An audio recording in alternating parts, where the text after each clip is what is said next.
especially in as far as how your issues of allowances and payments have grown. You would recall, for those who've been long in the system, that you would used to sit at what's this, academic boards, where you would speak to issues of, prioritization, who must get the allowances first versus another one. But now we are in an era where at least everybody is getting that kind of stipend. We are in an era where there's parity in terms of, issues of funding. Yes, we might not be 100% there, but I think there's been a lot of strides and a lot of funding that has been pumped into the TVET sector to ensure that we get some level of parity and that we reposition the sector for the transformative agenda of the country that we want to in terms of skills development. Thanks. No, thank you very much. Thank you very much, Vuyo. Yeah, let's give a round of applause for the input. Thank you. Question was saying you can do.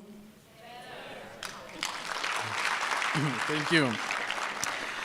DDG, let me come to you. I think you touched on this in your speech, but also KG did touch on this issue, really around the responsiveness, the relevance of the programs that we are providing.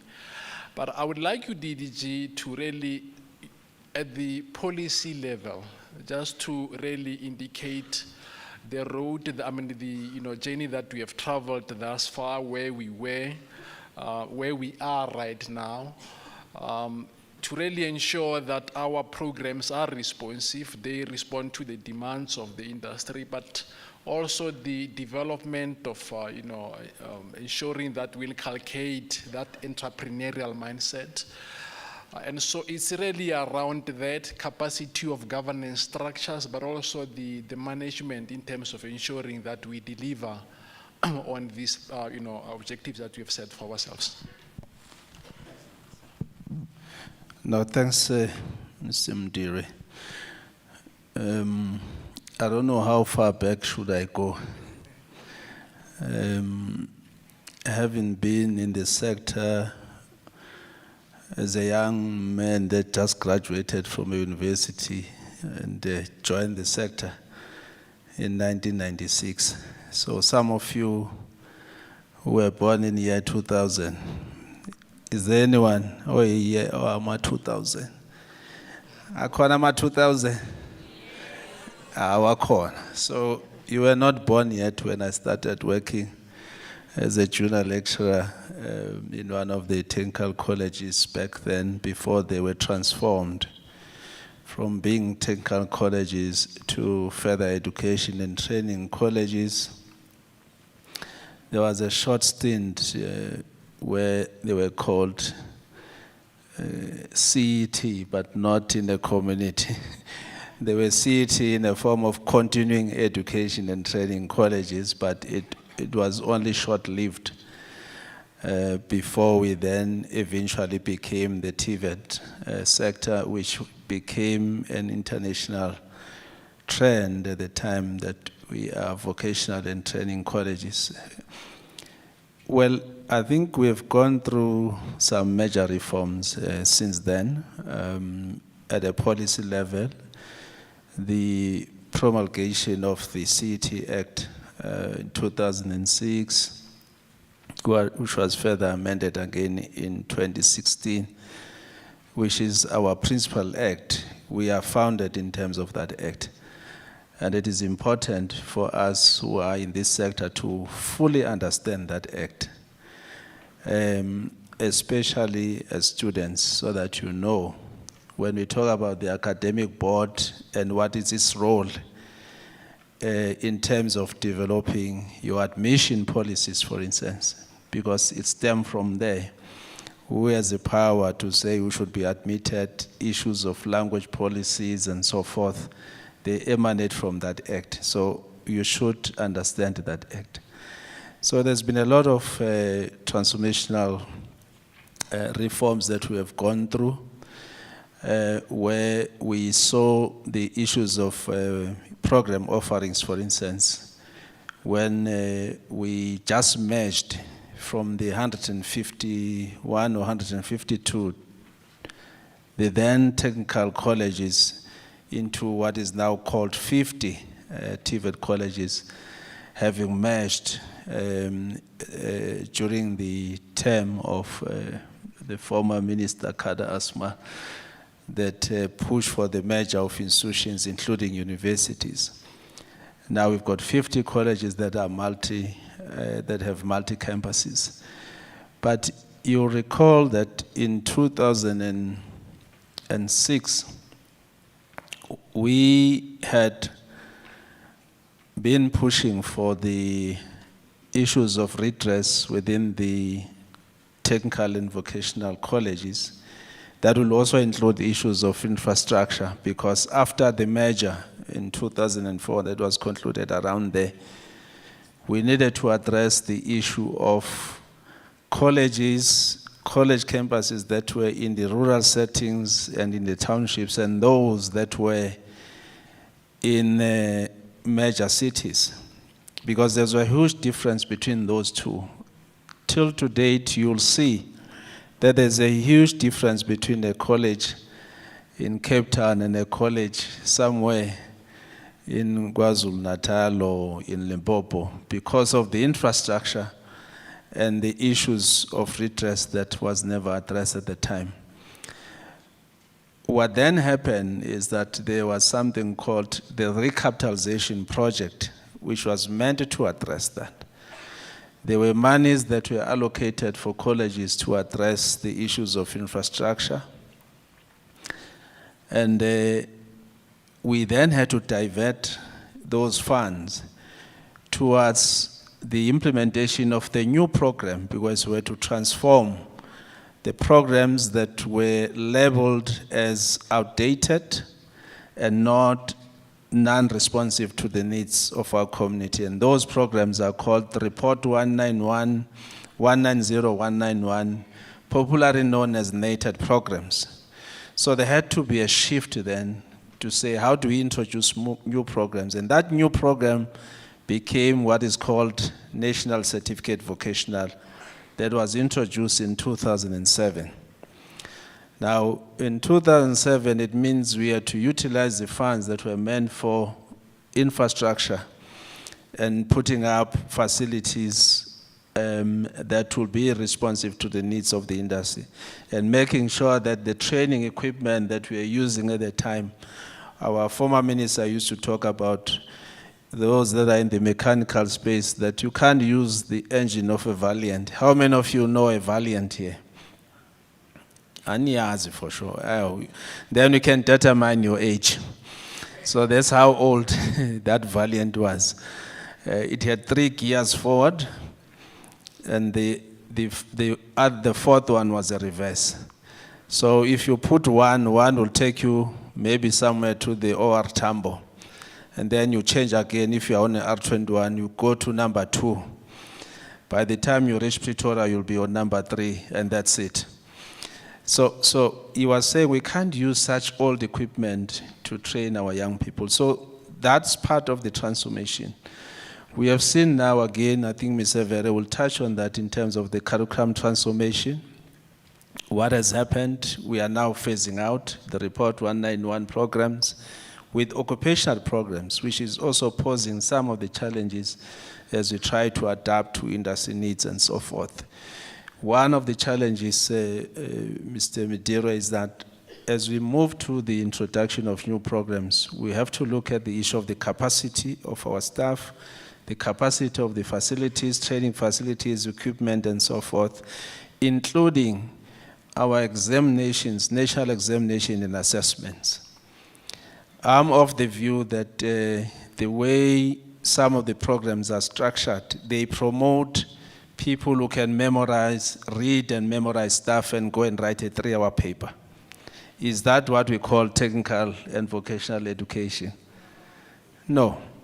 So instead of us testing you how to make this table, we'll ask you to write a 3-hour paper on how to make this table.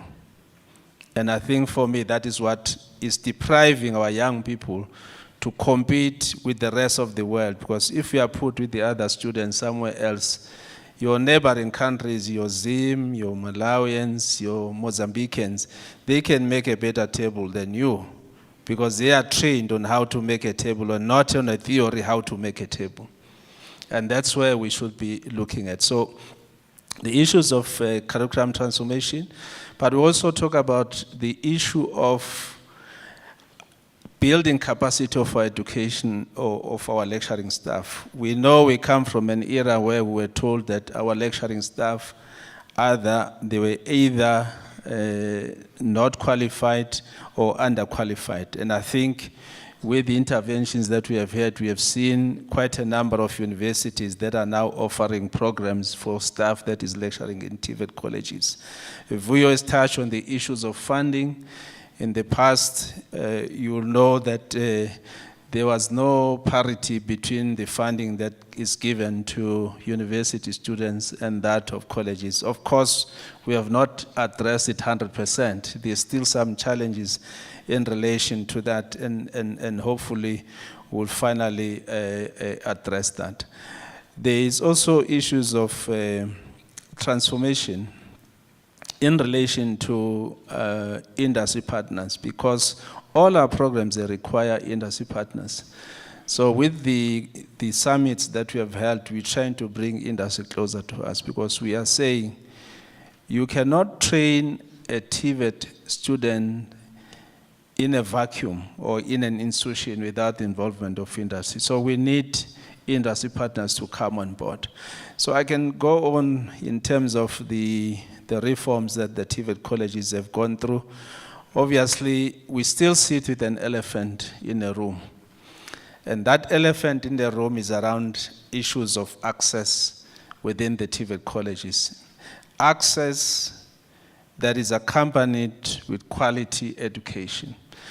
Now, if we have to look what is termed an inverted pyramid, it says that at the base of the pyramid is basic education. At the center of the pyramid, in terms of the intake, in South Africa, at the center of the pyramid will be the universities. And then at the tip of the pyramid is the TVET. So as we speak right now, in terms of enrollment figures, we are just around 600,000 in the TVET colleges versus about 1.2 million that is in the university. So in any operation, if we have to say this is an operation, we are producing a particular product here, you will probably have 5 university graduates supervising all of us here. But what we are doing as a country is that we invest more on the supervisors than those that need to be supervised. So in other words, if we have to build this hall, we are saying as a nation in South Africa, we are going to invest more on people that are going to conceptualize, because university students can only conceptualize, but they will never lay a brick and the mortar in building this structure. So that's one elephant in the room, to say, how do we increase enrollments in TVET colleges, more students enrolling in TVETs as opposed to those that are going to the universities. But over time, I think in terms of the NDP, we are projecting 2.5 million by 2030, which I'm not sure, because we are just sitting around 600,000. Hopefully, we are going to get there. Let me stop there, because I can talk till tomorrow about TVET. Thank you, sir.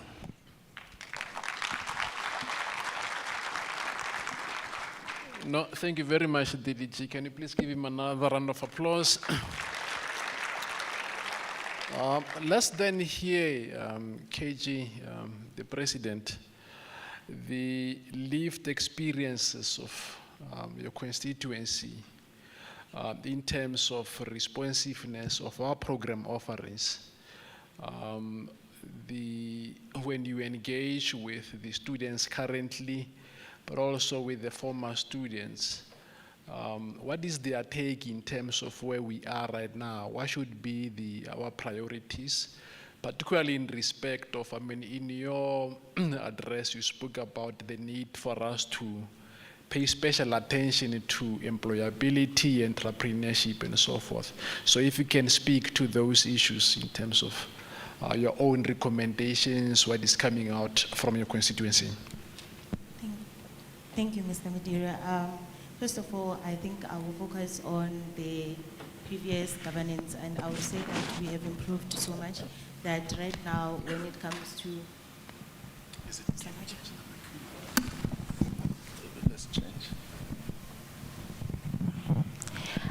the TVET sector has immensely grown when it comes to the SRCs. However, I think that it is important. This is one of the things that we focused on when it comes to the policy conference that we held earlier this year, that we need to standardize SRC constitution so that we don't have, you don't find that colleges don't have SRCs that are participating on the ground. And when it comes to the responsiveness of the TVET programs, offering, it has advanced in such a way that currently we are having programs such as robotics, we are having programs such as marine studies, and that shows that the TVET sector, it is indeed trying to advance and align with the job and the industry market.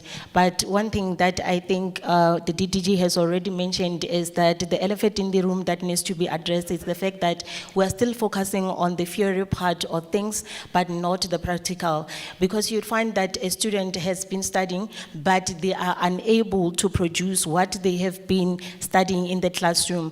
And this is most importantly that we should make sure that the technical skills take priority. That's why I had mentioned earlier on that it is, we as SATVETSA, we celebrate the fact that we've seen the previous minister opening centers of specialization, your 4 IR centers, and they're taking the occupational programs to be at the center of the TVET sector, because I think that these are some of the programs that will address the unemployment rate that is currently happening in South Africa, because the TVET sector shouldn't focus on the theoretical part of things, but it should focus on addressing the unemployment rate, making sure that we take entrepreneurship to the forefront. Maybe it is time that when we talk about transformation, we consider coming up with a curriculum that will deal with entrepreneurship. Not only just saying that it is business studies, but we get into mentorship programs that will give our students the experience to show that they are more than capable of starting these businesses from the ground, and we align them with the cities, with industries, to make sure that they are absorbed after they've completed as graduates.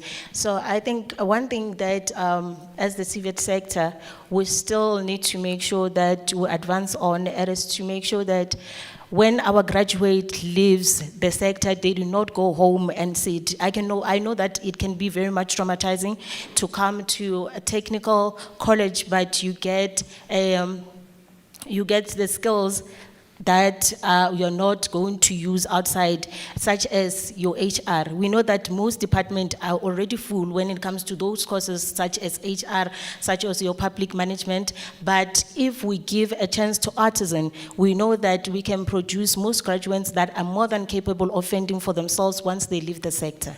Thank you.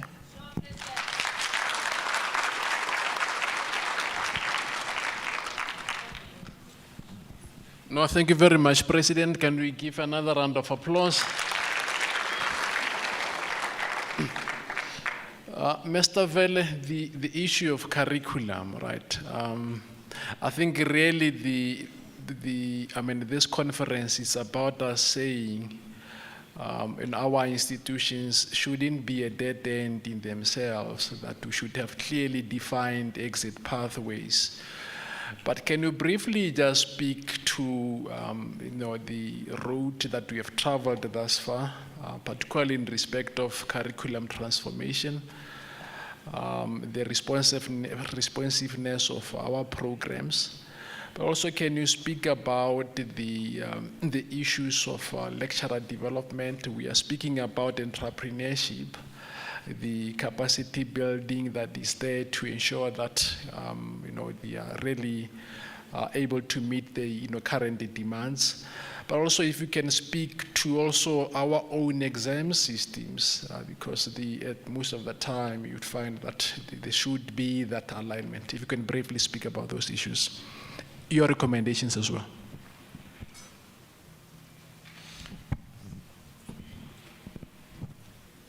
Thank you, Mr. Midire. And let me first just acknowledge the foresight of SATVETSA leadership of having to bring curriculum to the center of the discourse of students. I think for me that is a very powerful message that you are giving us, that you do think about issues of curriculum, because whatever you do at the college, at the core of that is the curriculum. And if students are also bringing that at the center, I think it's very good foresight, and I really wanted to acknowledge that. So, responsiveness. What is this thing that is called responsiveness about curriculum? What are we responding to?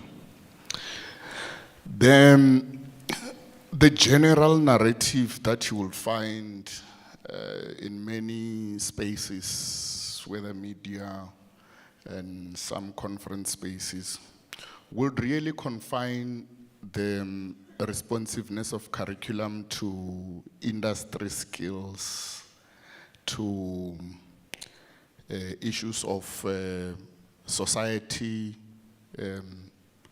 developing civic skills. But responsiveness of curriculum goes beyond that. We don't just respond to the skills that are needed by industry or by the economy. We also develop curricula that is responsive to the needs of students. Students don't only need the skills, the functional skills that they can use to perform functions in industry.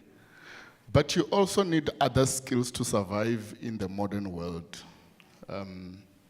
You need digital skills that are not really linked to your technical linked professions. You also need skills to adapt in the changing, the rapidly changing world. So these are the considerations that we have when we design curriculum, so that you are not just a robot, a technically programmed robot who can move into an industry in the shop floor or in an industry floor, and then you can perform technical tasks.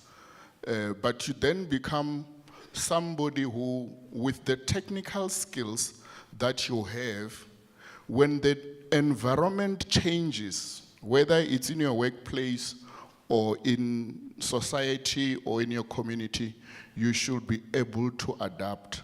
And responsiveness also talk about things around that. So this is the curriculum thinking that we talk about when we talk about responsiveness. I think there's also another aspect that has been touched on about dead ends, dead-end qualifications.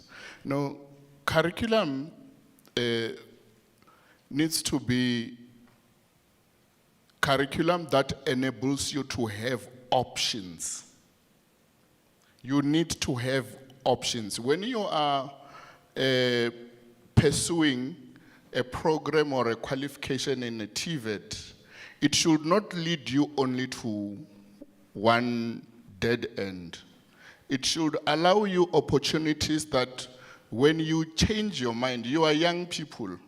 What interests you today might be interesting you and you think it's for lifetime, but 3 years down the line, you might discover some other interest.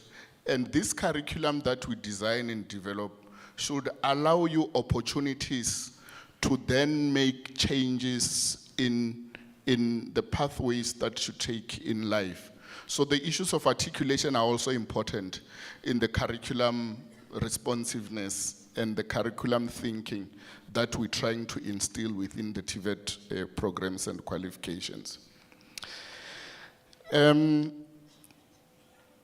What we have done so far, we have started moving from the report 190 and report 191 designed type of qualifications, those which are called the NATED programs.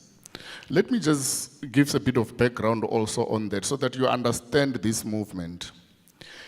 The design and structure of the NATED programs of the trimester and semester model was based on an era wherein people who used to go to technical colleges mainly were people who used to be sent there by the industry. The state parastatals used to recruit people mainly from matric, employ them as apprentices, and then send them to technical colleges to do the theoretical knowledge so that they can then, as their apprentices here, because there is no time to take them through the theory and knowledge in the industry, then they take them to technical colleges in those those trimester and semester stints. Now what has happened is that with democracy and opening access to technical and vocational education and training, we then had more students coming into TVET colleges who are not really sent by industry. And then what then happens is now you have to now start finding those places in industry for students who have come to colleges by themselves, so that you can then have spaces for practicals and the workplace-based learning in industry. But the numbers that we started taking could not then be accommodated in the time intervals that students were completing the theoretical components. And that's why you find a disjuncture where many students complete the theoretical component, which is mainly the N6, and then they have to stay for years without getting placement to complete the experiential learning. Now we're trying to reverse that. And how do we reverse that? We design programs and qualifications that integrates the theoretical, practical, and workplace-based components, so that when a student goes to a technical and vocational education and training institution, whether they went there by themselves or by the assigned by industry, but built in the qualification or the program should be all those three components integrated. The student will not need to then go and do the theory first and then go and fend for themselves. And that's what the occupational qualifications do. They have these three components integrated in them. So when a student enrolls in an occupational qualification, on the first day, when the student goes, after being admitted, there will be 3 partners already in place. There will be the institution that they are learning at, which will mainly provide the theoretical part of the curriculum, in some instances including the practicals through workshops. There will also be an industry partner where the student will then do the workplace-based learning. So that on the first day, that setup should be in place. So the occupational qualifications brings us back so that we then train students in TVET colleges without leaving gaps where the theoretical component is done, you wait years, you go and do experiential learning. So I needed to give that kind of background so that you can understand that in terms of curriculum shift, this is what we are trying to do. I will not talk about the programs, the specific programs. I think the president has also alluded to some of the programs that we have brought. I mean, the areas of specializations that we are trying to bring into the TVET space, like robotics and programming and robotics, which we started in 2023. But we have also brought more. You know, we're trying to bring programs that aligns with the economic needs of the country, economic development needs of the country.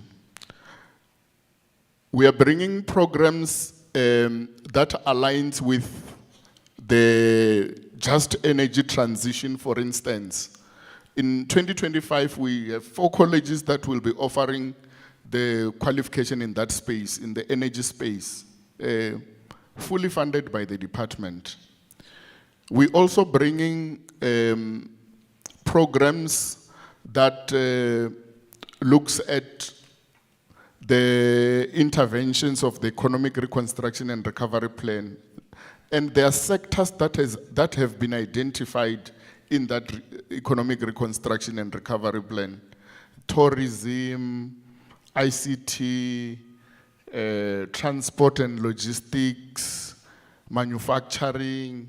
And you will notice that most of the occupational qualifications that we have approved from the department side to be implemented by TVET colleges starting from 2025, they are mainly supporting the manufacturing industry. That would be your trades in electrician, in plumbing, for construction and other artisans of that sort. But we also have colleges that are going to be expanding on the early childhood development space. We all know that education starts from, you know, for somebody to be shaped into a good citizen, they need to be actually learning things from a very early age.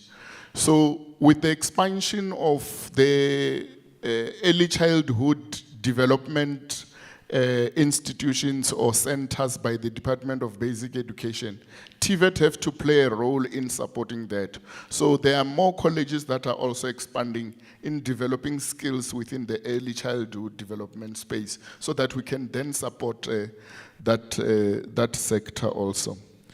Now, all these changes, all this transformation of curriculum and programs require support because there are lecturers who have been engaged in the old designated qualification. And now we also have to build their capacity in order for them to support and facilitate learning in the occupational qualifications optimally so that we can then produce good quality artisans and graduates in that space. So there are a lot of programs that we implement to reskill, upskill lecturers so that they can then adapt also to the changes. In terms of the examinations, yes, I'm sure it's been very strenuous for students to go through 12 examinations just for the theoretical component of a curriculum. I mean, if you're doing the national end diploma, you have to do 12 examinations before you go to industry to do your experiential learning. But with occupational qualifications, there are no examinations in the manner that you know them. Occupational qualifications, you complete tasks, practical tasks. Some of them will be knowledge-based, some of them it's integrated knowledge and the practicals, and then you then get classified competent in those tasks. And at the end, you then write something called an ASA, or external integrated summative assessment, which is administered as your final examination. That will be an integrated assessment that you do once, and then you get your qualification for an occupation so you do one sort of national examination for the occupational qualification, if you may call it that. So that you don't have the situation where you do theoretical examinations. DDG was talking now about being taught about explaining how to make the table. In an ASA, if you are an artisan, if you are doing an ASA for an artisan, which is called a trade test, you will then have to do practical and build components as part of that. And that is the curriculum that we are talking about.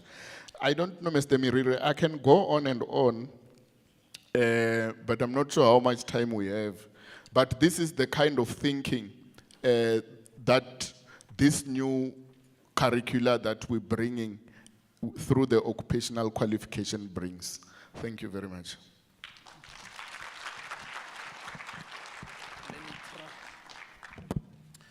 No, thank you very much, Mr. Vela. Can you again please give him a round of applause? We are going to give the audience an opportunity, maybe just to ask a question or two. But before we do that, DDG, let's speak about the issue of funding for the sector.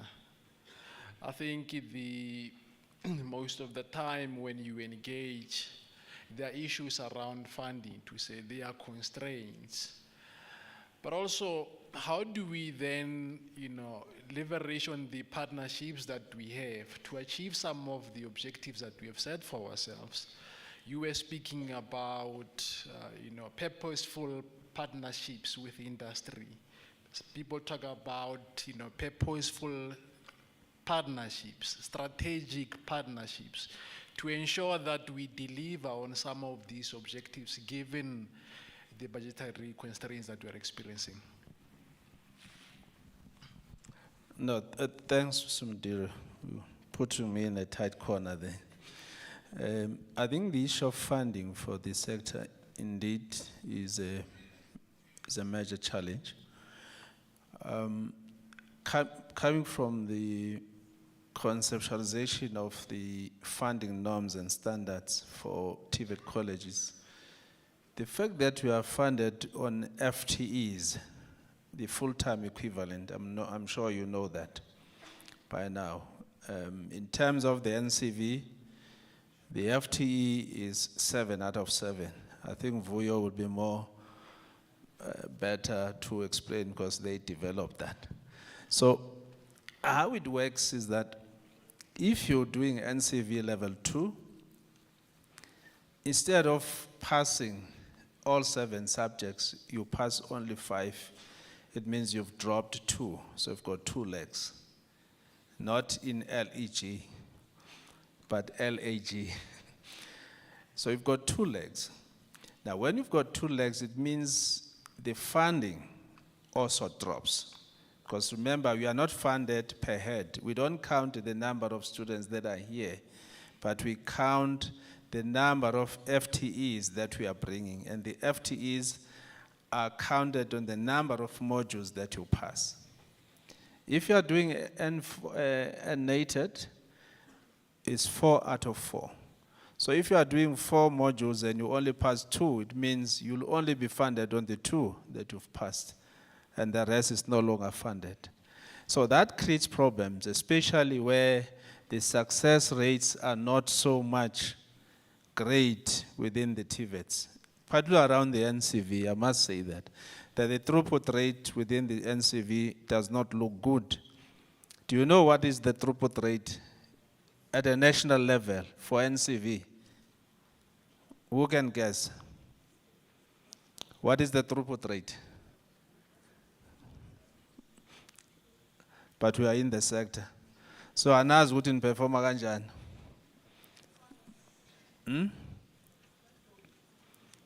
Plus, minus? 70. It's around 16%. That is the throughput rate for NCV. But what do we mean by throughput rate and how it's measured? And it's another thing that we are arguing with our Mr. Vere, because we are saying when we calculate the throughput rate, are we saying the number of students that sat for examination and passed or did not pass? Or are we looking at the number of students that enrolled from the beginning of the year? Because the problem when we take the number of students that enrolled from the beginning of the year, there are dropout rates. Others will drop out. So if we calculate the throughput on those that did not even sit for examinations, then our throughput rate changes. So we are looking at that formula. But you know, when you sit with academics, we can argue for 6 hours on whether to use is or are. You know, so that's where we are. But coming back to the issue of funding, because I was just giving you how funding is determined within the TVET sector. It's determined through FTEs. The funding is not adequate. If I compare our budget to that of the universities, it's far more less. I think we're sitting at plus minus 16 billion for the TVET sector, as compared to over close to what, 130 billion for the university sector. So you can see the difference between the two. But what we need to be asking ourselves is that, what is the role of industry in this whole thing? Because the majority of the program offerings within the TVETs have to respond to the industry. We have a representative from the SETAs here. Yes, industry pays the skills levy. Is it adequate to also fund some of our students that are within the TVET? And I think maybe it's a discussion we need to have in terms of mobilizing additional resources. And I think where Vuyo is positioned now, within NSFAS, she's also looking at mobilizing resources outside of the state or outside of government. And I think perhaps SETAs could also come on board, including the National Skills Fund. But we do need to mobilize additional resources. TVETs, by their design, they should be funded by industry, and we should be having less in terms of government contribution, but that's where we are, that's a reality. We, besides the funding for tuition, if we compare, they are trying so much to bring light because they can't see me. Usually, you know, I wear white shirts, and for whatever reason, I wear a black shirt, so you can't even see me. So we do need to go that extra mile to say, as this collective and as SATVETSA, how do we make sure that our voices are heard, particularly from the industry, in terms of their contribution in as far as funding students is concerned? I mean, we're touching issues of tuition. You're now moving to occupational programs, which we are trying to incorporate into the greater funding model for you to access NSFAS. But over and above that, there's issues of student accommodation and the welfare of TVET students that is perhaps not supported as you compare to your university. The fact that you get an allowance that is less than that of university students, yet the bread that you buy is the same bread. The shopping mall that you go is the same shopping mall, so all your expenses are more or less the same, but you still get a lesser allowance than the rest of your colleagues. So I will say, Mr. Mediro, indeed, there is no way that the state alone will be able to fund 100% our students. So we do need mechanisms that we could look into in terms of mobilizing additional resources, starting with our own entities, the SETAs, the NSF, and then of course the industry at large. The statement I made earlier on to say I will be more excited if our students could go to the enterprises or businesses to say, I want to become an electrician. And it is that entity that sends you there, because as they send you there, they must be able to support you, not just to give you workplace, but also financially. We used to grow up where we used to apply for bursaries in companies, and I don't know what has happened to that.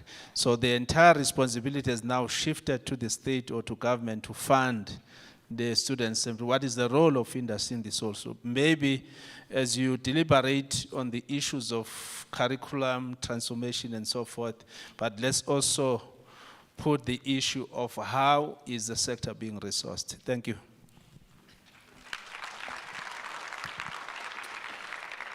Thank you very much, DDG. Can you give him another round of applause? We are about to wrap up, but before we do that, let us give you an opportunity just to ask a question. If we can have both from the student leaders and lecturers, would appreciate it. Can you facilitate that question?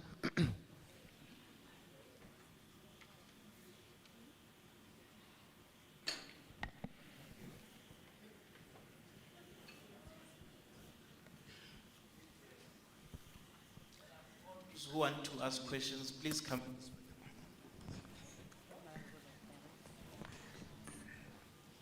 All right.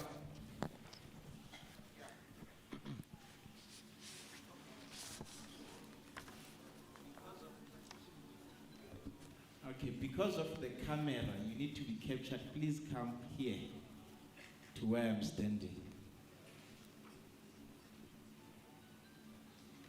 Yes, there was another hand out after you, Tagalane, that side. Please come here.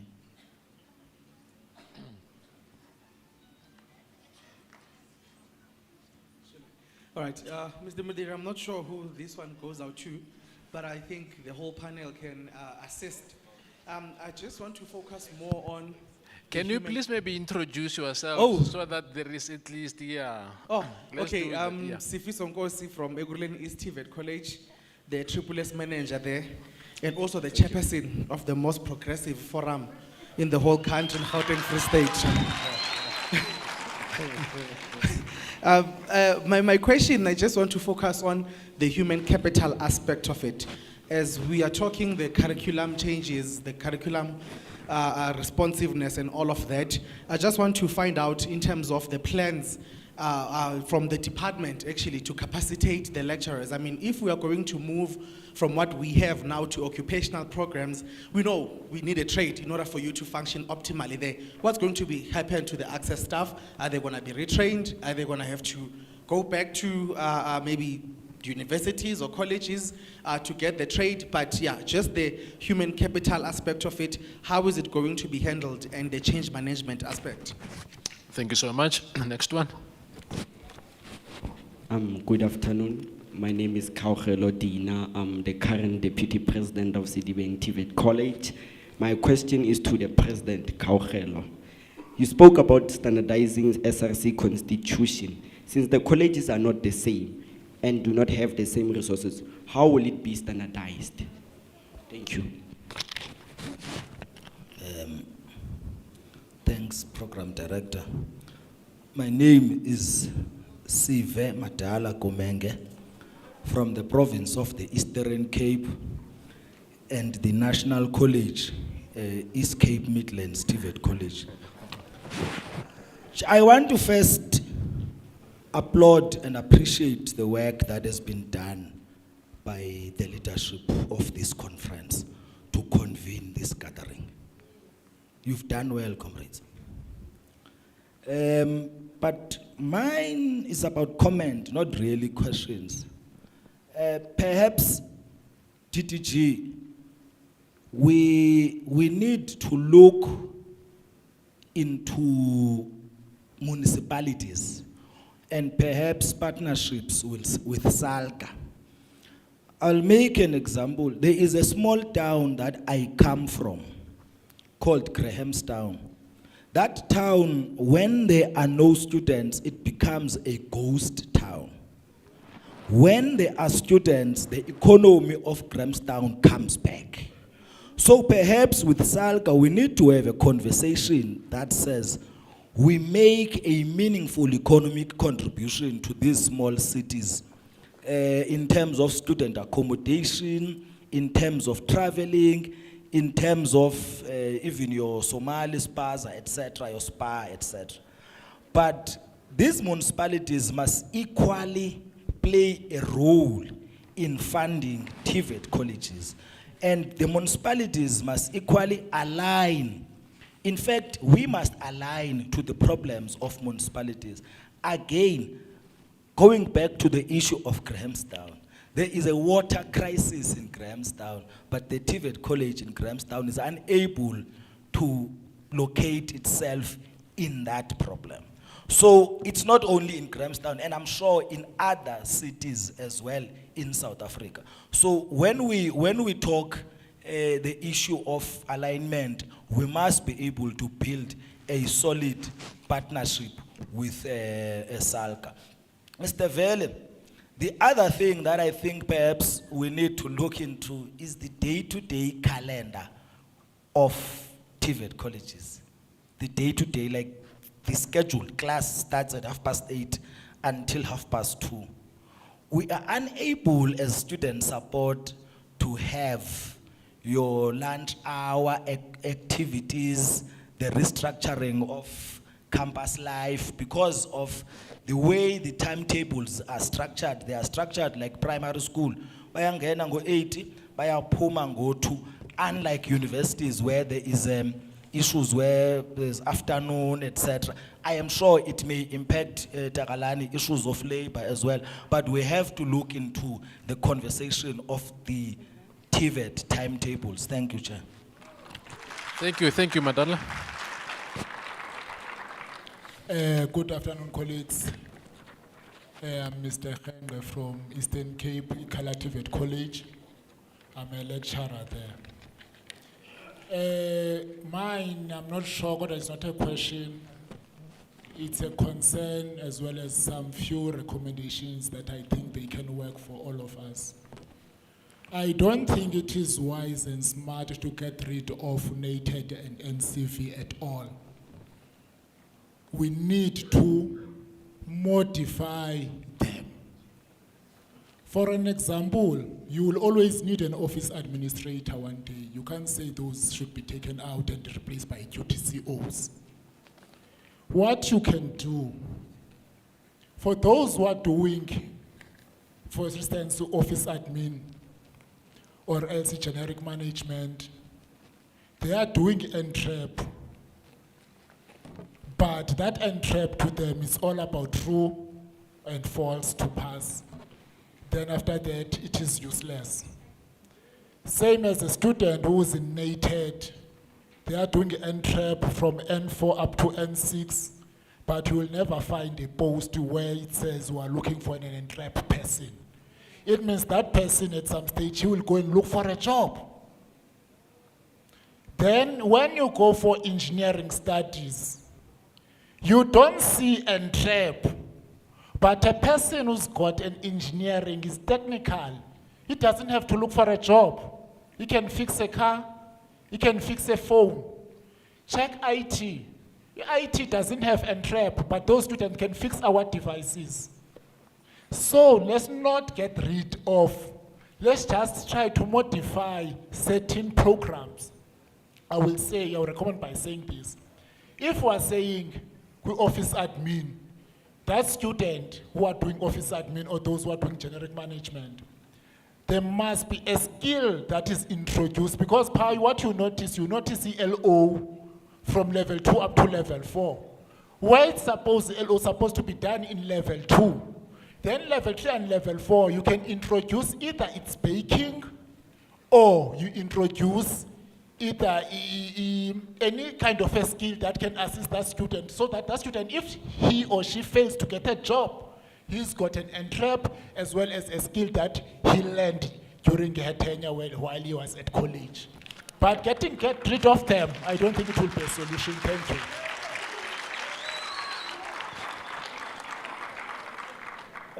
Thanks, Chair. My name is Denison Morobeng. I'm from Umfolozi TVET College. I don't know, is it a safe platform to say we have produced the SG of SATVETSA. So I see everyone says about their gains. So, but nonetheless, Chair, mine is more of comments to the panel. Ms. Mafilika spoke about the issue of why we don't have TVET sector in mind. And I think your analysis is correct. There is, or there has been a bit of growth or movement in terms of us getting used to the idea of TVET. However, I don't think we're doing enough as a sector. Because what I've picked up is that we actually speak about our gains to ourselves. So we sit in a gathering like this, and then we speak about our gains, and then we clap hands for ourselves. Now, outside, people don't still understand. So you would have people who just moved from a hotel, who does not actually know that 360 in the hotel, including the building, it's TVET. From the kitchen to the lights to everything, the furniture, it's TVET. You are flying with a person who would still not understand that even the pilot, we are training in the TVET sector. So some of these things, if we're not going to speak about them in public, we're going to have a problem.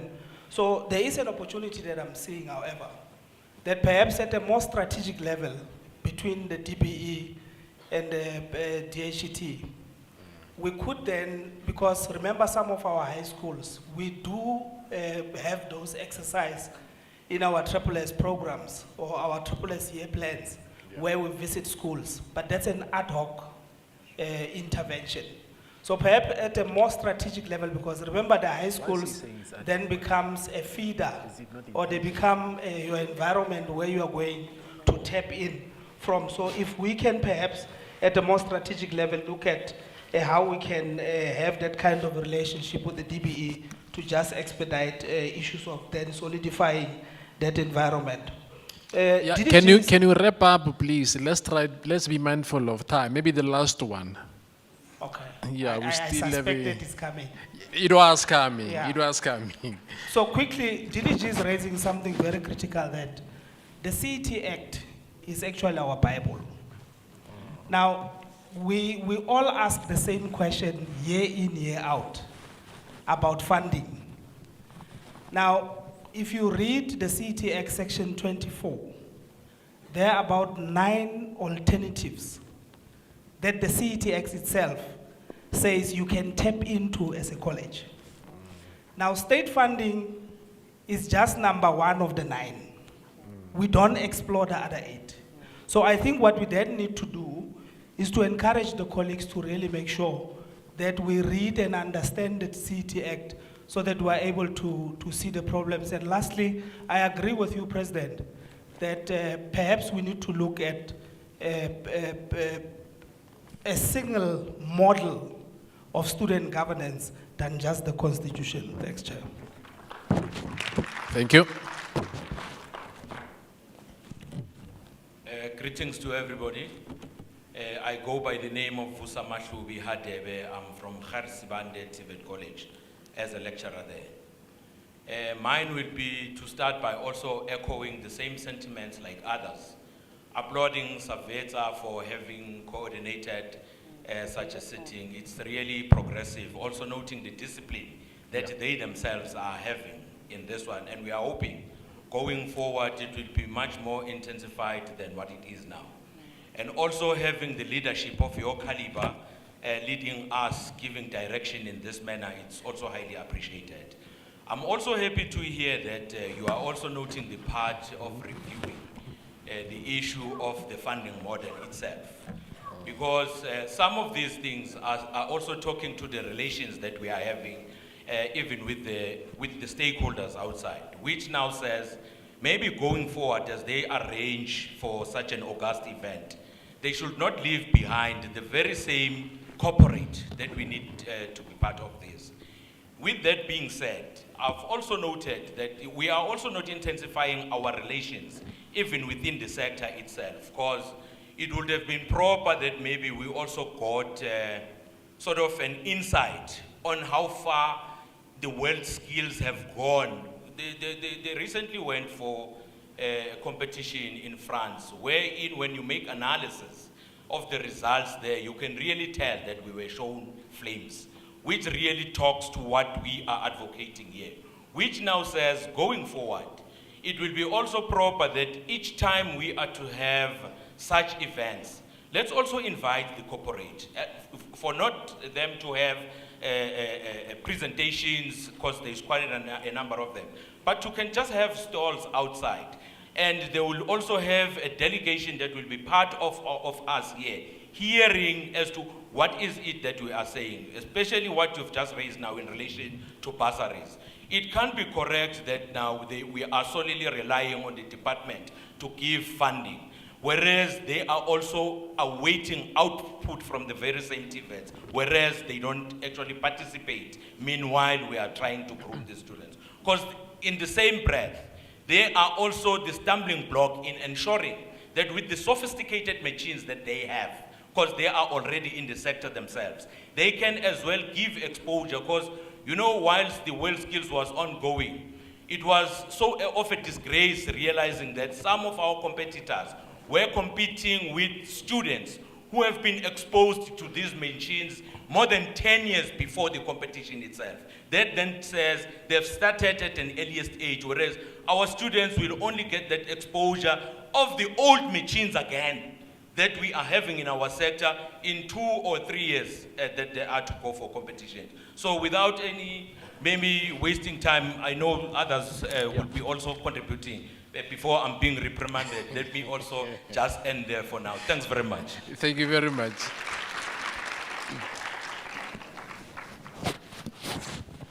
Greetings. My name is Takalani Rachulumela, representing NEAU.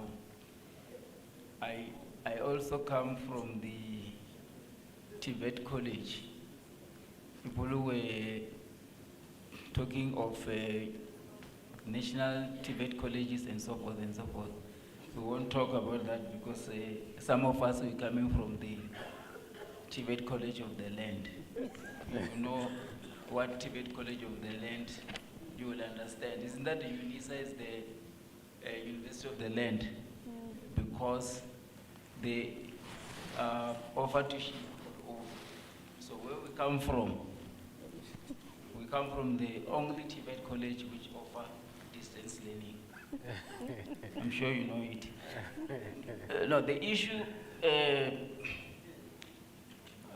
colleagues and leadership, is we welcome the effort to bring the new occupations of obvious. It will change a lot, but we want just to check on the state of readiness in terms of infrastructure and human capital, but also to say old people like Ndate Mashel, to what extent, in terms of paradigm shift, is there a political will? Are they ready to change their mindset to bring these programs? Because there is a confusion on the system. People are confusing center of specialization with the new programs which have now been mainstreamed. So when the colleges are expected to introduce the new programs, then there will be confusing issues of how then do we deal with the condition of service of the staff, and now that it has been mainstreamed, vis-a-vis the previous arrangement where people were appointed maybe on the special project as facilitators and so forth, and the dispensation in terms of the remuneration is different and so forth. So majority of the colleges where there's I'm told QCTO is saying that there are more than 500 occupations. So if it was according to the standard of other countries, we shall have at least phased out almost 80% of the programs which are irrelevant. But we are not sure as to whether the old people, including myself, we are ready to change the mindset. Thank you very much. Thank you very much. Thank you very much. Greetings to everyone. My name is Nwabisa Glotiwe. I am from Buffalo City TVET College in the Eastern Cape. Some of my questions have been asked, but my interest is on the rollout plan of this transformation. Who's going to initiate the choice of the occupational programs that are going to be offered in the college? For instance, in East London, we have oceans, game reserves, hotels, we have airports. But now, if we want to choose these programs, where do we begin? Within the college, who must initiate these discussions on which programs must be chosen by that particular college? And also, on the issue of the upskilling and reskilling, is it going to come after the choice of occupational programs, or we can go ahead and upskill based on what we are interested on? Thank you so much. Thank you.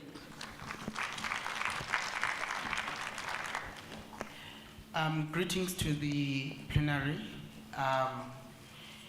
Firstly, my name is Sipesande Duma. I am from the Free State, the president of Motheo TVET College. Firstly, let me applaud the SATVETSA for this wonderful and very important conference. But I would also like President to suggest that in the next conference, can we please be more inclusive? I have a large population of students that are from the deaf community, and I advise my students when I'm attending these events to watch us live. So those students are not included in this very important and these very important discussions. Now going to my questions, I will limit them to two because some were addressed. Firstly, when it comes to the curriculum design, I just wanted to check DDG, who are the decision makers of the TVET curriculum, and how often is the curriculum reviewed to respond to the South African and global job market and the economy? And also with regards to consultation, who are we consulting with so that we can take more informed decision when it comes to our curriculum in the TVET? I agree with the gentleman that was talking about issues of LO and also not having an entrepreneurship module or subject in technical subject like engineering and the occupational studies. And then my second question is the last, with regards to the TVET positioning, as you have mentioned in the education system, how is the department actually planning to address the imbalance between the universities and the TVET sector? Because we're in one department, but there's this imbalance. It's like under as a state, it's like the director of TVET is not talking to the director of universities, what's going on there. So yeah, I just wanted to check what is the plan with that. Thank you. Thank you.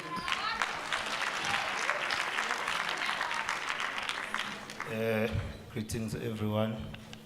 My name is Yabokam Tembu. I'm the provincial chairperson of KZN from Umfolozi.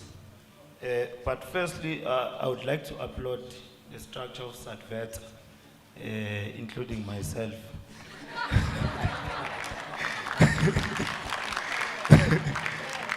For taking such a great initiative to directly focus on the core business of the sector. I think that is very important because back then the only thing that we knew is to fight for student allowances. But indeed, Babu Manzin, one must confirm that the leadership have really upgraded in terms of thinking. So I'll confirm that. I only have one question, colleagues, because some of the questions have already asked. I think before we've cried for the absorbment of our students and also the former student leaders who have acquired their qualifications. The department have done justice. We are seeing some of the former leaders who are working in the department or any companies, but from the sector. Now, I want to check, since we are taking the route or the direction of the entrepreneurship or the business direction, because the only thing we were taught in high schools is to what you want to be when you grow up. Then we were responding as to, I want to be a teacher, a doctor. But now we are taking the direction of being entrepreneurs or being our own bosses. Is there any plan from the department side to assist students and student leaders, those who have maybe acquired the qualification from business studies or engineering studies, to open their own business, their legitimate business, for them to be also the employers, not employees? Greetings to everyone.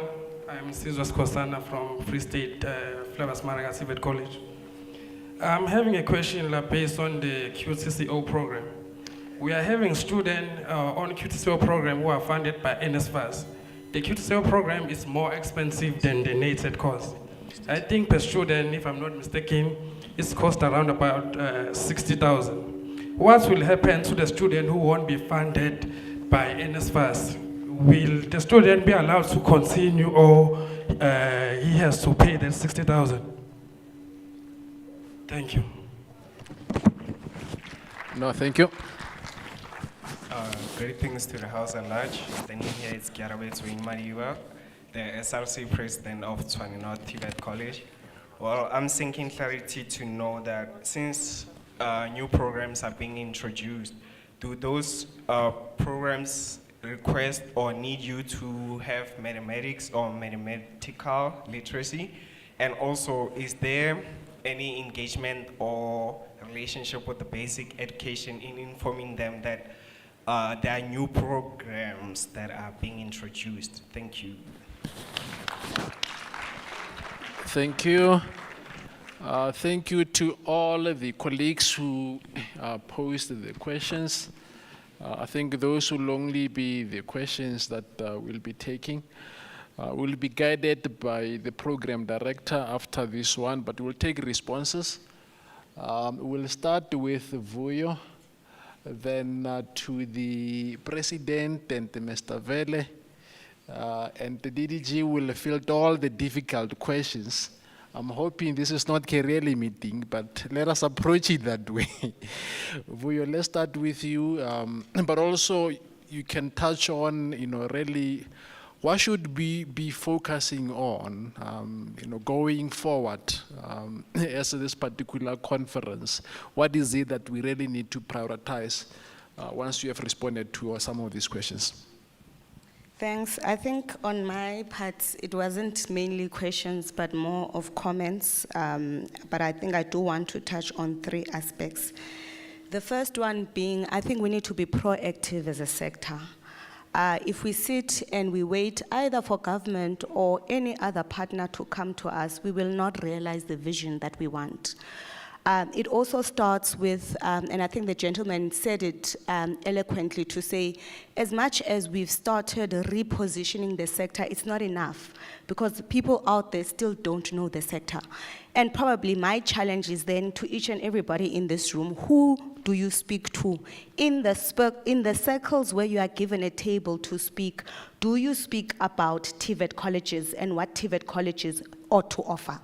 Because if we don't do that as this particular collective, then we will not reach the milestones that we want in terms of changing the sector. And I'll give you a practical example. When I'm flying and I go to, to hotels, and there are those people that are serving you at breakfast, I always ask them, from which college are you coming from? Because as somebody who's been in the TVET system, my expectation is that at least from a work placement point of view, we should be having students that are coming from our TVET colleges. And guess what? Most of the time, it's private sector led. Therein comes the first partnership opportunity to say, how do we bridge the gap with your Southern Sons and all these big entities to ensure our students find spaces there? When you go and you sit in a hotel or you get a ride by someone, do we ask those questions so that people start having and understanding the conversations when it comes to TVET colleges? It also comes to you having your own child or even your sister, because most of the time, people don't want to listen to the difficult conversation. Everybody wants to go to a university, and we don't have honest conversations with each other to say, actually, there is another pathway. It's only come beginning of January when students are rejected by universities that our TVET colleges flood. But those are our own sisters, by the way. So I think the first thing for me is us being proactive, but also us knowing that we are actually ambassadors of the TVET sector. And everywhere we go, we must make sure that there is a discussion around the TVET. Ask people, do you know the sector? Do you know what it has to offer at each and every table? And you will be surprised that some people don't know and they do want to collaborate. And I think to the sentiments of the gentleman that they do want to collaborate. Secondly, it's around the issue of the budget. By the way, DDJ, I believe there's enough money in South Africa to cover bursaries for students. The only difficulty is that, which you've said, is the dependency on the state, private sector not understanding that they have a role to play, and I think the unintended consequences of fee-free education. Because when we moved from partial funding to full cost of studies, and I think somebody raised this, there were certain companies that had bursary programs for students. When they realized that the state is going into fee-free education, they stopped all those efforts.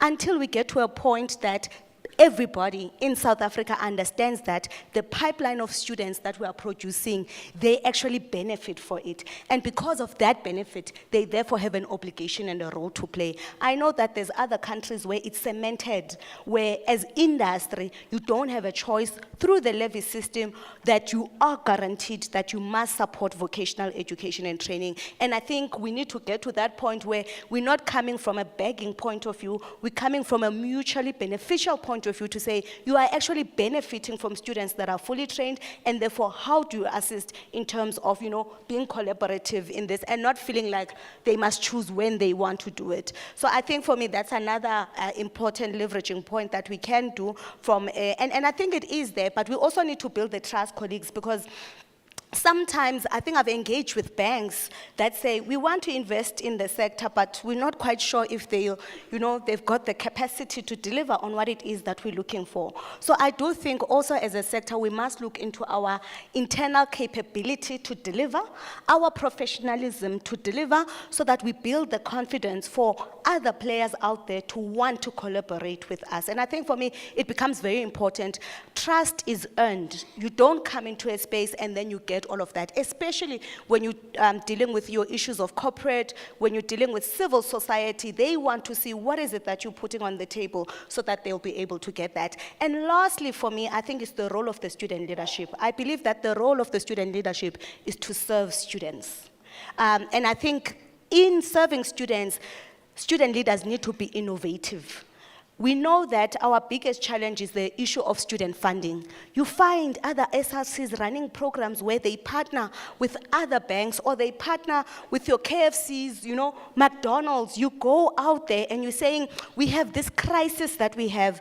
The budget is not enough. We want to start a particular program solely led by the SRCs. And I think we also need to have such innovative programs so that we don't look at a single pot to solve some of our problems. I do think all of the answers exist within us, but I also feel that we need to be more proactive rather than reactive and start thinking innovatively in terms of how we deal with the issue of student support services. And lastly, for me, is the fact that when you look at student support services, we mustn't look at it as a function of 5 people in a particular college that are running that. When you start talking student-centric institutions, it's when you're saying you position your institutions to respond to student needs instead of shaping students to respond to institutional needs. The minute we start shifting that mindset, then you'll know that the security guard that is sitting in an institution during registration ought to know where to direct that particular student. so that when that student comes into the gate of the institution, it's not only 2 hours later that they know they should have actually gone to Mr. Medire and they first started with the DDG. It's also understanding that when you are in a queuing system, we are all responsive to students and it is all interlinked. And I think once we get to a point where, and I think in the US they have a concept that's called accommodations, and I think Ubudi from a president from Mateo spoke about this. Before you come into an institution, we need to profile our students, understand the accommodational needs from an institutional infrastructure point of view, from a teaching and learning point of view, from a student support point of view, and also from a work placement related point of view, because ours is not only about access, but it's also about success. And therefore, once we start looking at a student in that pipeline and knowing that this is our ultimate goal, in your planning, in your design, in your curriculums, you then start thinking about these things. If you look at McDonald's, I don't know if people have been to McDonald's recently, and I want to challenge us, especially on the concept, I think it was office management. There are going to be qualifications, colleagues, in the next 5 years that will be non-existent. And I think we need to be alive to that reality. We should not be in a situation where we are producing skills that are at a risk when it comes to the next 5 years. I don't know those who, what qualifications were done when you speak to tellers, but I think tellers are also one of those that are gonna be at risk. If you go to McDonald's today, if you go to Steak Nico today, you don't have someone who's assisting you in terms of that. You have a robot that is assisting you, and that's what you're doing. So I think we also need to be mindful of that. And we should not rely, when we're looking at skills in high demand and also the practicality that the DDG was talking about, it's actually said that when you have a crisis, and I think Usive spoke about the water issue, that when you have a particular crisis in an area, we need to export resources for that. One of the biggest gripes personally that I have, if you look at India, they are well known for your software developers and IT. If you look at Zimbabwe, they are well known for your vocational skills. If you look at South Africa, what are we well known for? And I think we need to get and start having those conversations in terms of our niches and also in terms of our responsiveness to the skills development agenda. Thanks.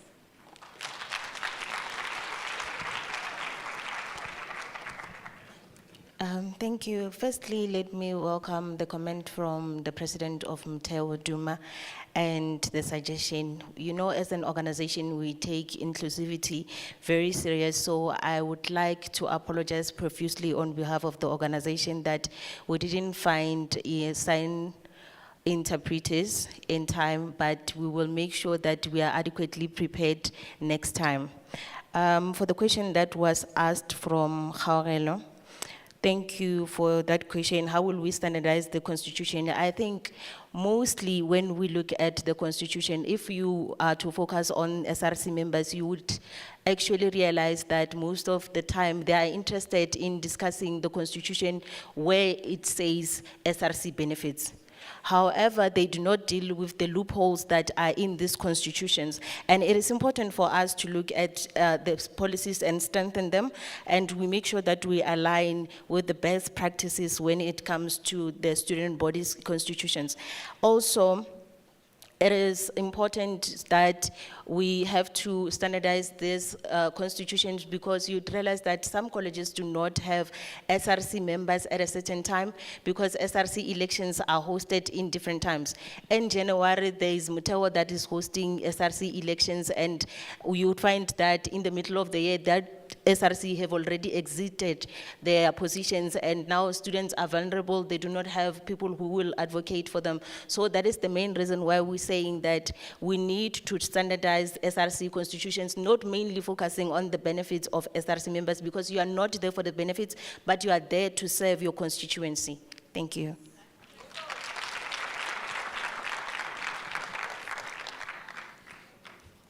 Thank you very much. I think most of the questions are directed to me.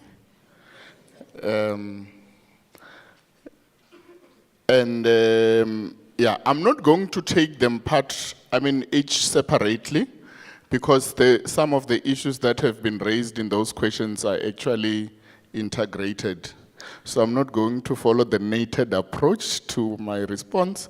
I'm going to follow the occupational delivery approach to my response.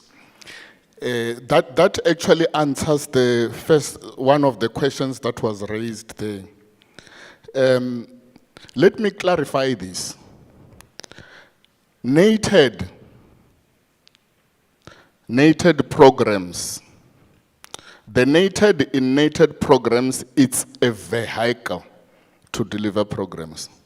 It's not the learning area or the sector and so forth. I'm trying to explain this so that when we say we are phasing out NATED programs, and there is a business management program in NATED, it doesn't mean that when you bring occupational qualifications, then you won't have an occupational qualification that develops skills for business occupations.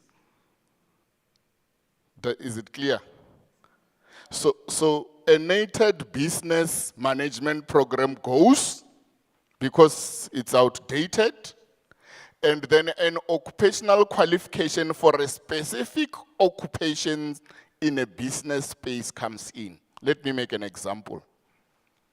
You get rid of tourism management in NATED, and you bring in an occupational qualification, maybe one in tourist guide, another one in tourist operator, another one.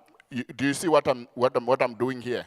I'm talking about qualifications that are linked to specific occupations, rather than a broad, directionless program. So by phasing out NATED, it doesn't mean that we are phasing out skills development in certain occupations or in certain areas. It's just a vehicle.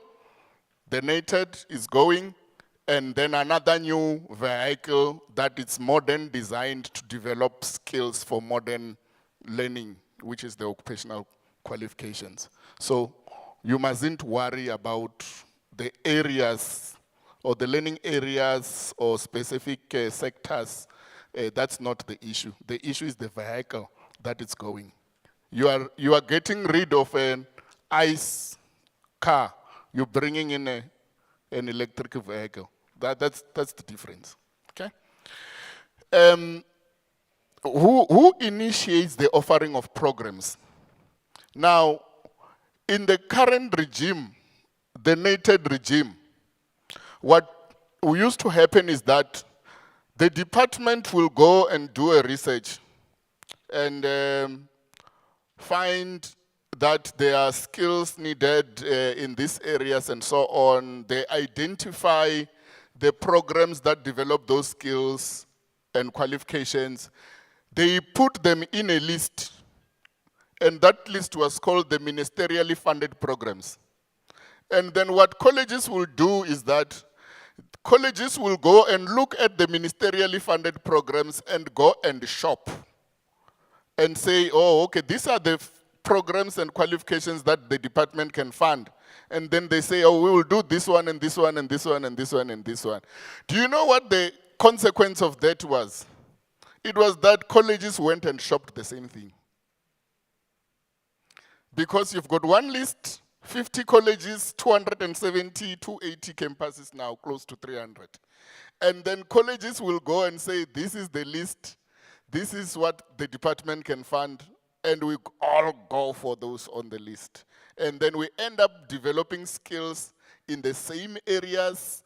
The labor market becomes saturated. Somebody made an example of HR earlier. I think it's the common one because I think it became so easy to offer the HR program. So everybody went for HR, and 5 to 10 years down the line, the skills need of that program became saturated. And considering also that universities did the same, they went for HR. And then we started producing HR graduates who now become tellers at ShopRite. So that system, it's being dismantled. So what then happens is a college sitting wherever they are in a community or in a area, the college will scan and analyze the skills needs of their service area. Once they have identified what the skills needs of the service area are, they will then link those skills needs with a qualification. And that qualification would be a qualification that has been registered on the NQF by the QCTO as an occupational qualification. Let me make an example. I'm sitting in Kuruman, okay? And I am, what is it's Northern Cape rural, yeah.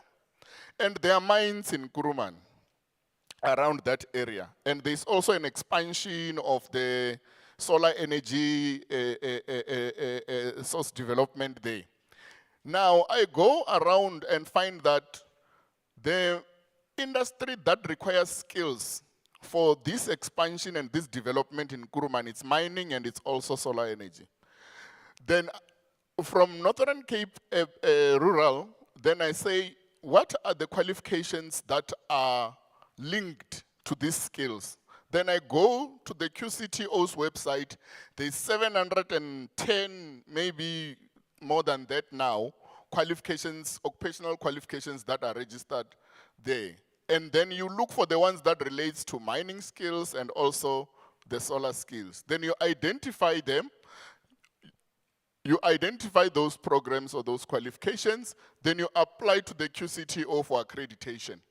The QCTO comes to you and says, for us to accredit you to deliver these programs and these qualifications, these are the kind of workshops, this is the kind of facilities that you will need. And then you go to the mining industry around and say, we want to develop skills in this area to support this mining industry. What is it that you can do to support us to set up the facilities or with equipment or to beef up our workshop so that we can get accreditation to offer this qualification? Then a partnership happens.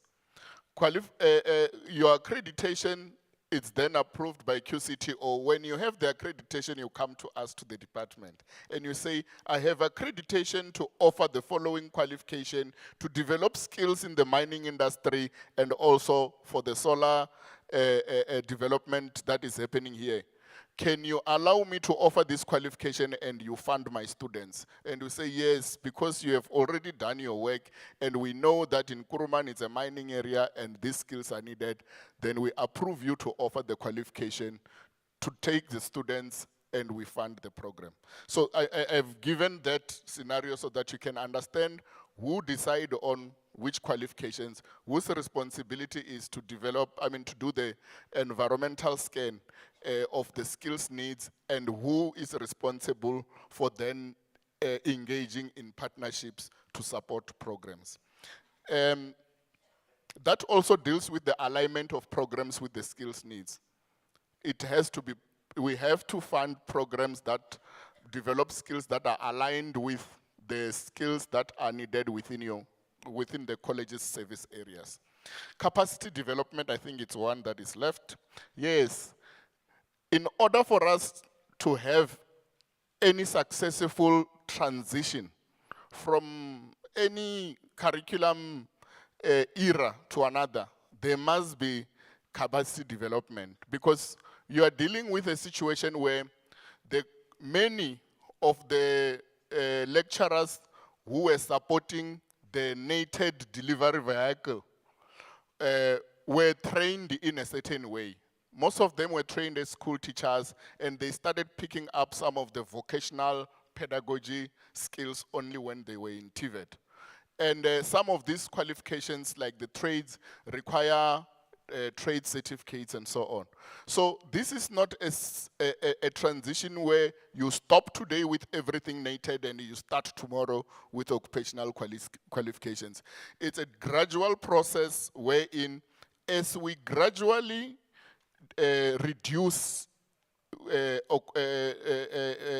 enrollments on nated programs, we also gradually upscale on occupational qualifications. And with that, there are various programs that are available for capacity development of lecturers. they happen at different levels. There are institutionally initiated capacity development programs, where an institution that has identified programs, occupational qualifications that they want to offer, then also identify the specific lecturers who must then be trained or taken into accelerated RPL programs for trades and so on if there's a need for that. But there are also capacity development programs for lecturers that are centrally supported from the department. This will be those that have identified skills required as a trend within the system. Not individual colleges' needs, but the system capacity development needs. For instance, the digitalization. We have a lot of programs that are for capacity development of lecturers that are controlled or that are managed at central level. And then also, those where new programs are being introduced by multiple colleges, then you will find that we then have a capacity development program that is run for lecturers at central. But the responsibility for this lies also with institutions where they see the gaps themselves. I'm not sure if I missed any other question, but basically that's more or less how we're working.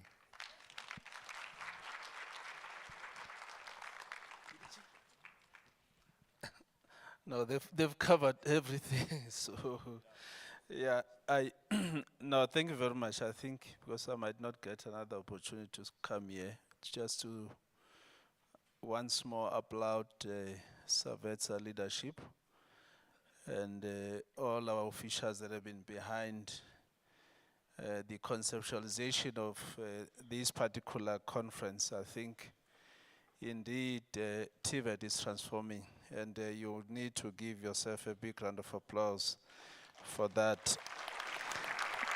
But also appreciate the inputs, because as we are the leaders within the sector, it does not mean that we have all the answers. Most of the answers are there with you, particularly the young leaders, because you are not thinking about now, in as much as we have challenges that are facing us now, but your thinking is also looking towards the future, because you are not just thinking about yourself because you are in the system, but we are ensuring that whatever that we put together now as a sector is going to address, the future challenges that are confronting our young people in this country. I think I know there were a number of inputs that I would have touched on, but I don't normally agree with Mr. Kumenge Madala, but this time around I agree with you on the issue of us collaborating with SALGA. Some years back, I was still a principal. We collaborated with one of the local municipalities, but what we did there, we had a specific need or niche area that we are trying to address. It was the artisans that the municipality needed to address issues of water shortages, but there was issues of water leakages and so forth. And they were saying they do not have the artisans that were trained to deal with industrial, plumbing per se. We only training domestic ones. So when the diameter of the pipe becomes bigger, at our colleges, we are not training that. We are only training on the small diameter to connect into their house and so forth. So what we did then is that the municipality then did a skills analysis. They then find out how many qualified artisans that the municipality had, how many technicians, how many engineers. We then came up with the formula, because when you're training artisan, 1:3. So one engineer, one technician, one artisan will then absorb 3 apprentices. We then look for funding. The sitters came on board, LG SETA was one of them because it's local government SETA to say we are going to fund that program.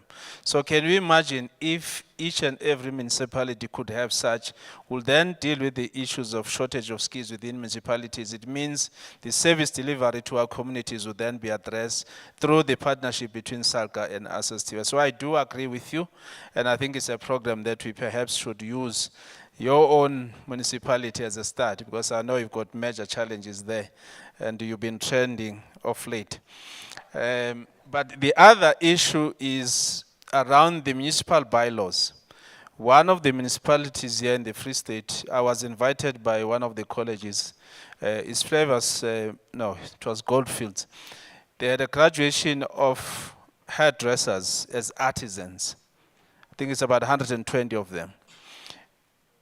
Invited there was the district mayor, which we said, can you then ensure that those young people who have graduated as hairdressers, can the local shopping centers open space for our young people to occupy and open their shops? And that thing becomes a bylaw to say each and every municipality should set as a bylaw a space for graduates of TVETs to start their businesses. In that way, you'll also be fighting this thing that says foreign nationals come and occupy space in our shopping malls, but we utilize our own TVET graduates to occupy those spaces, starting their own business as incubatees. So I do agree with you in that regard. But I think most of the issues have been addressed. There are engagements, somebody asked about the engagements with DBE. DBE has got what is called three-stream model.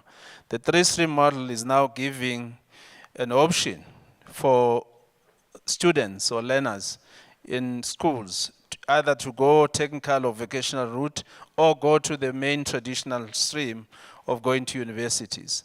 So what is then a challenge to us? Because remember on NCV, the feeder into NCV are people who have passed grade 9.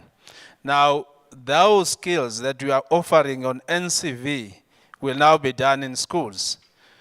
So what will then happen to the future of NCV? So those are the engagements that we are currently having, hence the need for us to review NCV going forward and the introduction of occupational programs. I won't dwell much because very touched on that. I do agree, Comrade TK, in terms of our engagements in terms of human capital development.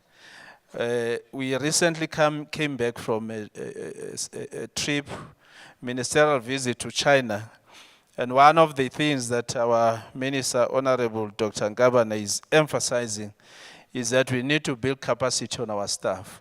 So that in terms of people-to-people exchange, when we are sending people, yes, we can send as many students as possible. But we also face a risk of brain drain because some of our students that are there, they don't come back. If they come back again, they find challenges where they cannot be placed because we have not created enough capacity for their absorption by our local industries.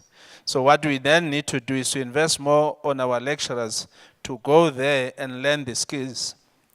Somebody touched on the wealth skills. Yes, we are found wanting. Because sometimes when we go there with the mentality of competing. We don't go there with the mentality of saying it's an international standard that is being set. So if we bring back that standard and we incorporate it into the curriculum that Mr. Vera is developing, it means our students will be competing at an international level. It means they can ply their trade anywhere else in the world because they are producing or doing things that are done at an international level.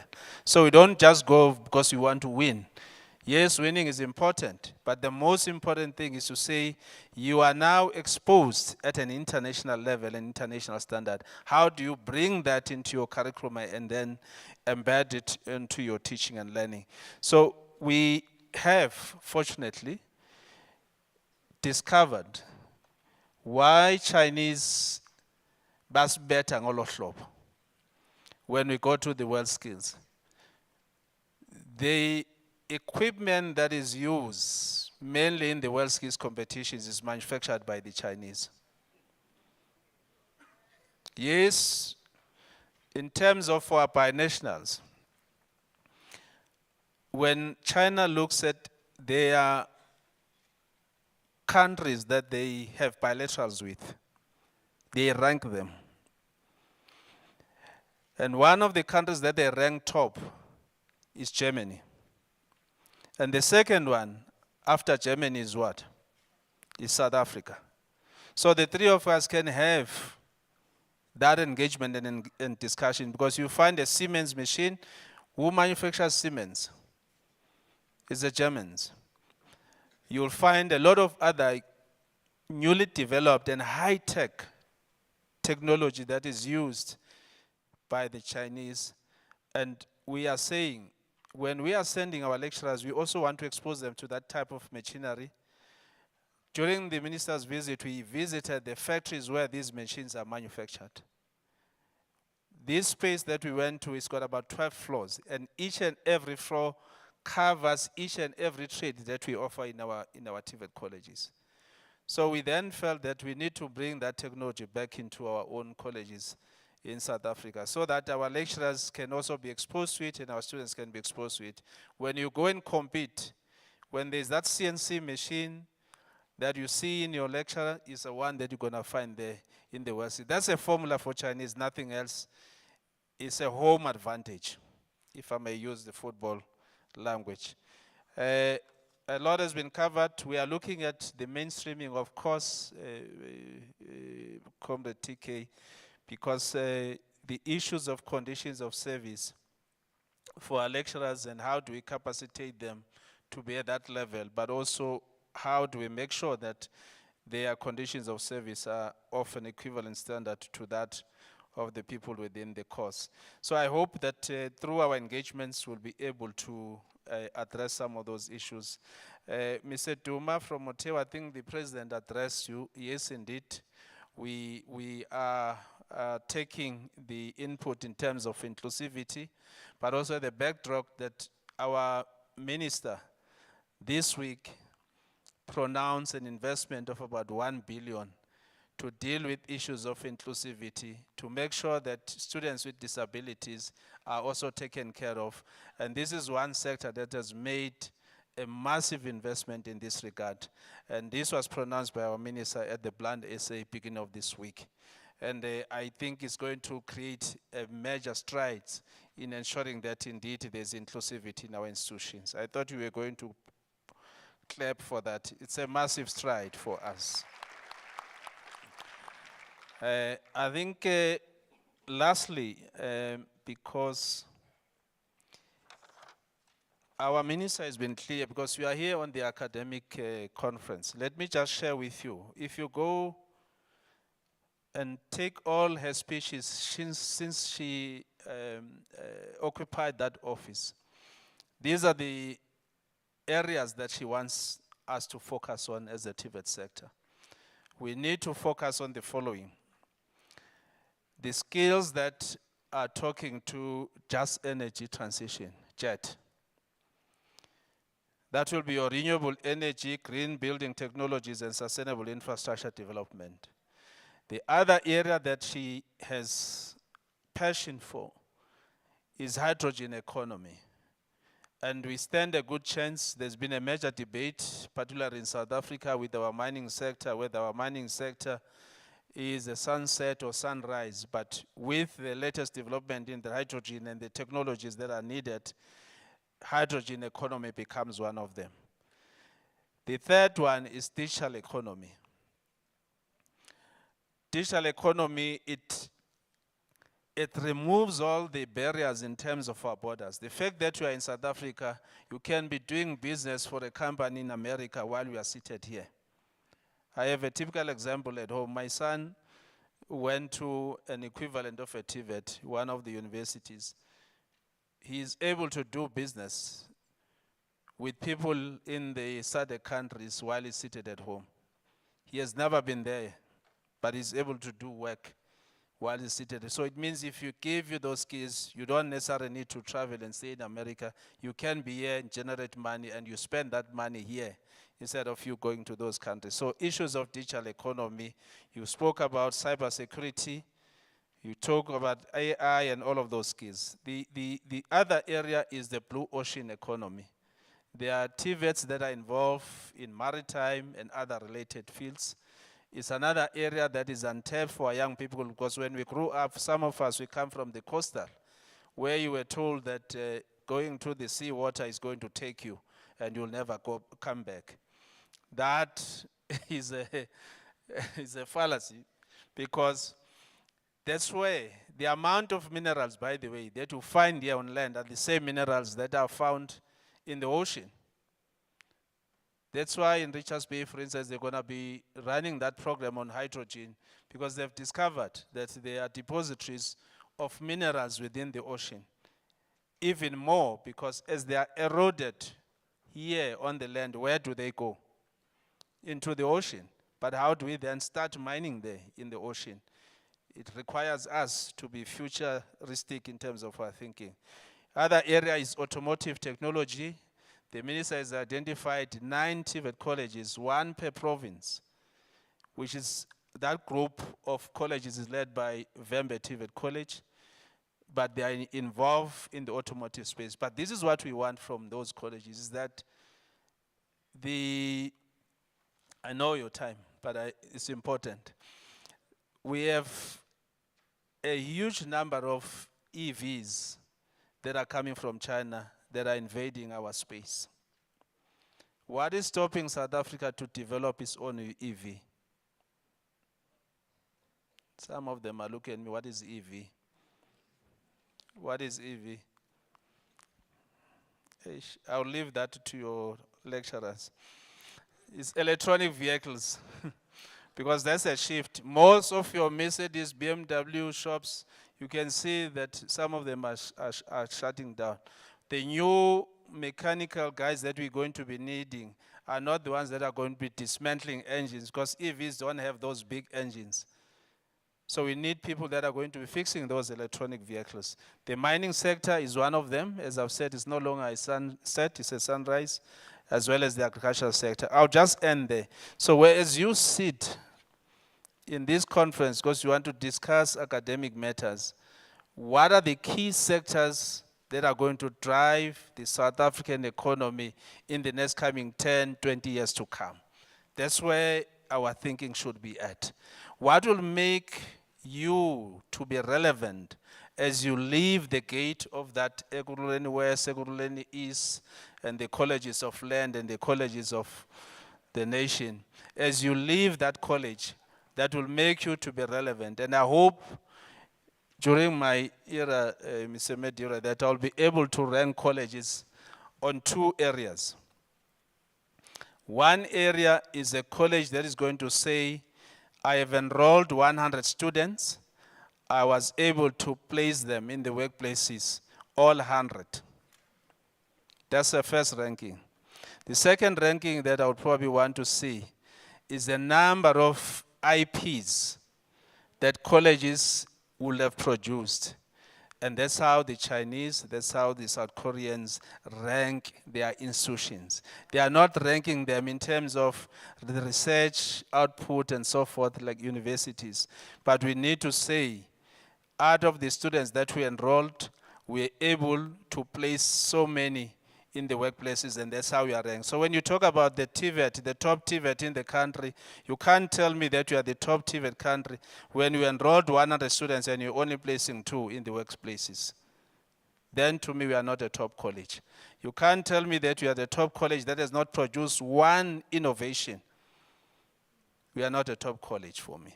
So that's where we should be driving our institutions as South African TVETs. And that's how we are going to change this narrative that TVET colleges are the second, if not the third, in the PSAT system. Thank you. No, thank you very much, DDG. We took a bit of time, colleagues. I think the fact that we started late as well did not assist. But we'll be breaking for lunch. Apologies for the delays. It was important that we really spend some time literally trying to set the scene for this conference. Can we give another round of applause to the panelists?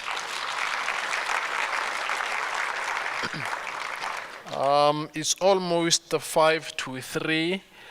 We are pressed for time. Is it possible for us to be back at 25 to 4? Right? So we've got 40 minutes instead of an hour. Let us break. Question, where are we going?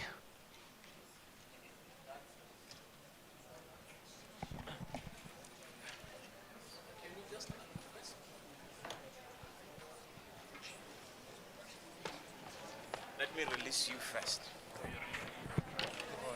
Okay, let's give the panel a huge round of applause. And the moderator as well. Okay, may I request that, where's the guys from Hotman? Please assist and show them the Lapa site. I think the guys at the back, please assist and show them the Lapa site. Yeah. Let's go to lunch, colleagues. You go out of the main door, you go by the corner, there's a Lapa there or a bomber.